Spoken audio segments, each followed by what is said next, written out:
வணக்கம். செல்வாஸ் ரிவ்யூ காணொளிக்கு உங்களை மீண்டும் வரவேற்கிறோம். இந்த காணொளியில நாம என்ன பார்க்குறோம்னா, டாடா ஐபிஎல் 2026 முதல் போட்டியோட ரிவ்யூ மற்றும் இரண்டாவது போட்டி கேகேஆர் வெர்சஸ் மும்பை இந்தியன்ஸ் அதனோட ப்ரிவ்யூ அதை தான் பார்க்குறோம்.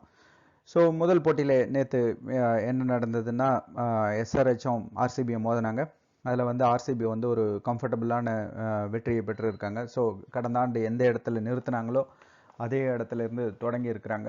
ஸோ நிச்சயமாக ஒரு அற்புதமான வெற்றி, கோலியோட அற்புதமான பேட்டிங். அவங்க சேஸ் பண்ணும்போது ஒரு 201 அப்படின்ற 202 தான் வின்னிங், 201 டார்கெட் செட் பண்ணி எஸ்ஆர்ஹெச்சோட ஸ்கோரு. ஸோ அதில் வந்து பார்த்தீங்கன்னா 20 ஓவர்கள் முடிவில் 9 விக்கெட்டுகளில் இருந்து எஸ்ஆர்ஹெச் வந்து 201 ரன்கள் எடுத்திருந்தாங்க.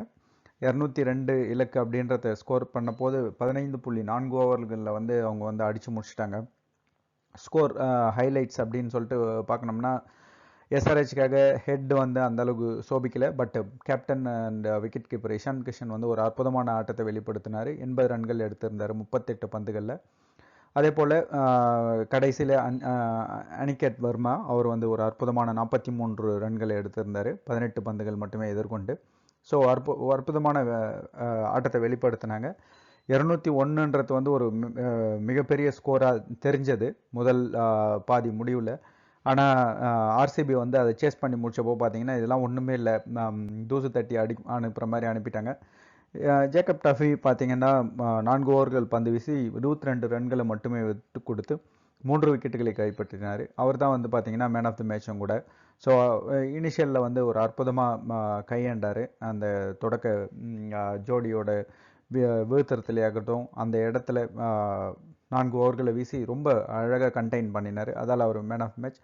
அதே போல் ஆர்சிபி தரப்பில் பார்த்தீங்கன்னா செகண்ட் சேஸ் பண்ணும்போது கோலி நாட் அவுட். அவர் வந்து நாட் அவுட்டாக இருக்கிறத வந்து ஒரு அவரோட ட்ரெண்டாக செட் பண்ணிக்கிட்டு இருக்காரு. இப்போ 69 ரன்கள் 38 பந்துகளில் 5 சிக்ஸர்கள் 5 பவுண்டரிகள். அதுக்கடுத்து பார்த்தீங்கன்னா படிக்கல் 61 ரன் இம்பேக்ட் பிளேயராக வந்தார். 61 ரன்கள் எடுத்திருந்தார் 26 பந்துகளை மட்டுமே எதிர்கொண்டு 7 பவுண்டரிகள் மற்றும் 4 சிக்ஸர்கள். ரஜத் பட்டிதார் கேப்டன் அவர் வந்து பார்த்தீங்கன்னா 12 பாலில் 31 ரன்களை விளாசினார், 2 பவுண்டரிகள் 3 சிக்ஸர். ஸ்ட்ரைக் ரேட் பார்த்தீங்கன்னா 258. டிம் டேவிட் சொல்லவே தேவையில்லை, 160 ஸ்ட்ரைக் ரேட், 10 பந்துகளில் 16 ரன்கள், 1 சிக்ஸர் 1 பவுண்டரி எடுத்தார். அதே போல்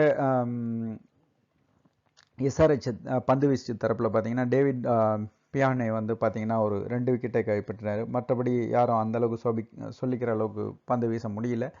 இருந்தாலும் அற்புதமான ஒரு ஆட்டத்தை வெளிப்படுத்தினாங்க. இது வந்து மேட்சோட ரிவ்யூ, நேற்று நடந்த போட்டியோட ரிவ்யூ. ஒரு அற்புதமான வெற்றி.